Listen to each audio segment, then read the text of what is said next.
Hello everyone, this is Ben the Penman, and today I've got a really fun video for you. I'm going to be showing you some designs for my own starter Pokemon. For those of you who don't know, in the Pokemon series there are almost always three options for your first Pokemon in the game: a grass, fire, and water type. And here you can see a trio of them that I designed. First is the water bug type Carapod, which evolves into Detopod, then Carolossus. All three of those have the bug secondary type. Next you can see Coalink, the fire type, which evolves into the fire dragon types, Torchink and Scoudon. As you can see, Coalink starts as a fire type, then evolves into the fire dragon type at Torchink. And last, you can see Folioth, the grass type, which evolves into the grass type Raffioth, which evolves into the grass rock type Arboroth. As I talk about them, I'll be working on this piece featuring all of them in the professor's lab where they await their first trainers. By the way, I have the beginnings of an entire Pokemon region swimming around in my head. You may have seen if you looked at my website that I made this ink drawing last October for Inktober. It has a legendary Pokemon I call Golava, a fire type, and there are some silhouettes here that are pretty cool. This girl here, Lee, is one of the protagonists, or the professor's granddaughter, depending on if you choose the male or female character in the game.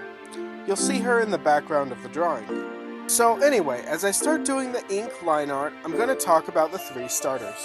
If you don't know, there are a few very specific design choices all 8 generations of starters tend to share. Not only do they all have the same abilities, Overgrow for grass types, Blaze for fire types, and Torrent for water types, but all of the same types have a few very specific but consistent design choices I wanted to emulate in my starters.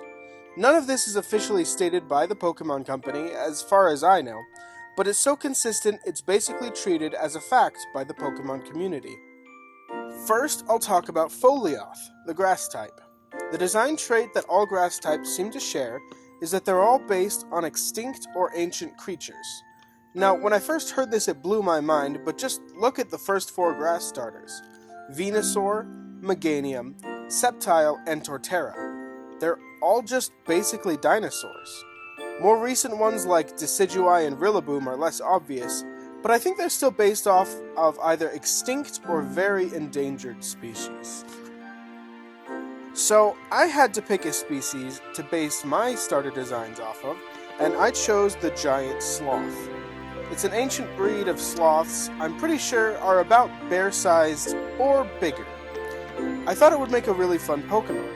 I decided to make it a rock type, but not until the final evolution. Folioth and Raffioth, the 2 pre-evolutions, are a little more like regular sloths that we know and love, but they don't look as big or intimidating until they evolve, so that makes sense. Next in line is the fire starter, Coalink. Now, the design trait of all fire Pokemon seem to share is actually probably the best known, which is that they're all based off of the Chinese zodiac. For those of you who are not familiar with it, if you've ever heard of things like the Year of the Dragon or Year of the Ox or something, it's referring to a 12-year cycle called the Chinese zodiac, all represented by an animal. 8 generations in, each fire-type starter has been based on an animal from the Chinese zodiac, like Charizard being a dragon and Cinderace being a rabbit, which are both years in the Chinese zodiac. The thing about the zodiac is it only has 12 years on it, and then the cycle repeats, meaning 8 generations in, there are only 4 choices left: a goat, an ox, a horse, or a snake. Now, none of those really tickled my creative juices until I had a thought. You see, when all fire types can clearly be linked to a member of the zodiac, not all are exact.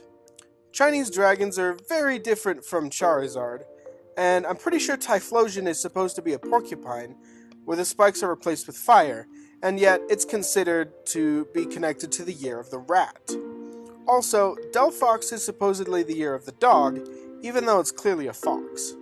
So I decided that I would take the slot of year of the snake, but instead of a snake, I'd base it off a skink, which is a close species that essentially boils down to a snake with legs.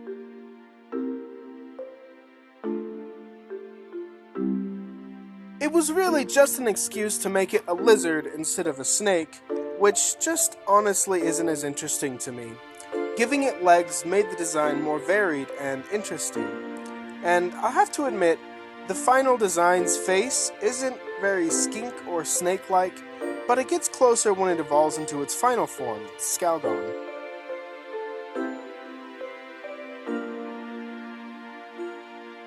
And finally, the water starter, Charapod.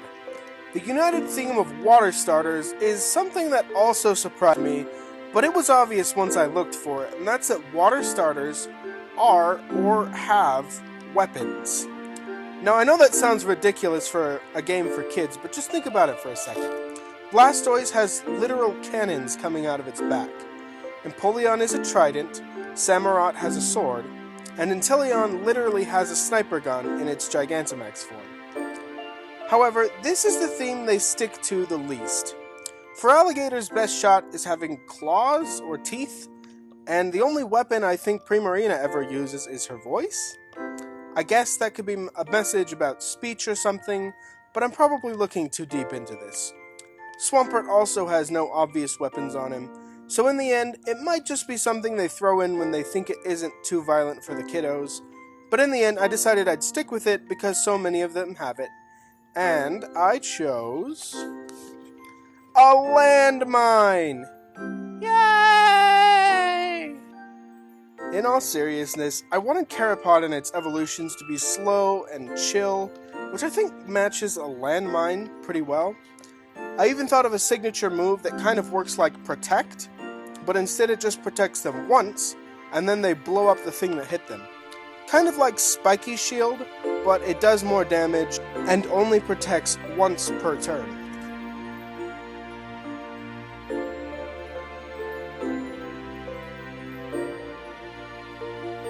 And those are the starters.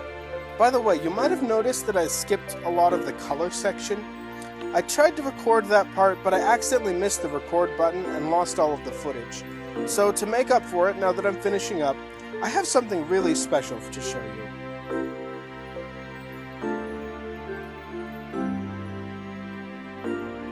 And here it is. If you saw my earlier video about Pokemon cards, you saw that I made a template which I can use to make new cards of whatever I want. And I went and made a card for each of my new starters with the piece I made today. As a special treat, I also uploaded them to my website, thescratchofapen.weebly.com.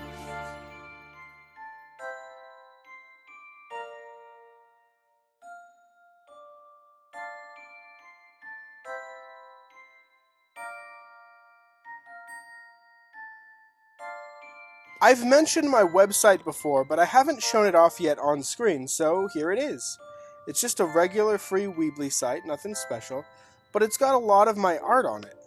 Here you can see I have the drawings I did last October for Inktober, and as I scroll down you can see that I talk about the things I drew as well.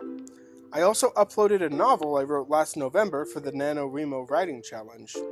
For those of you not familiar, that's a challenge where you try and write an entire 50,000 word novel in the month of November. The entire book is up on the site if you want to read it. And finally, the newest page is my custom cards page, which I've posted all of the cards I've shown you on.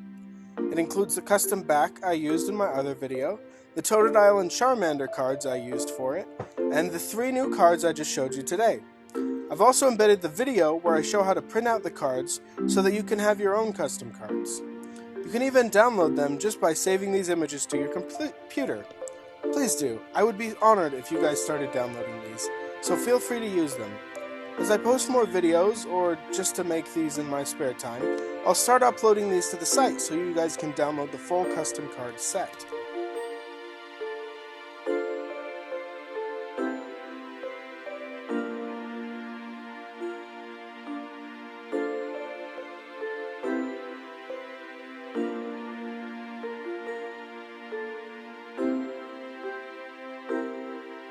So yeah, that's what I have for you guys today. I really hope you liked it. Please like and subscribe if you did. This is a really new channel, and we can use all the help we can get.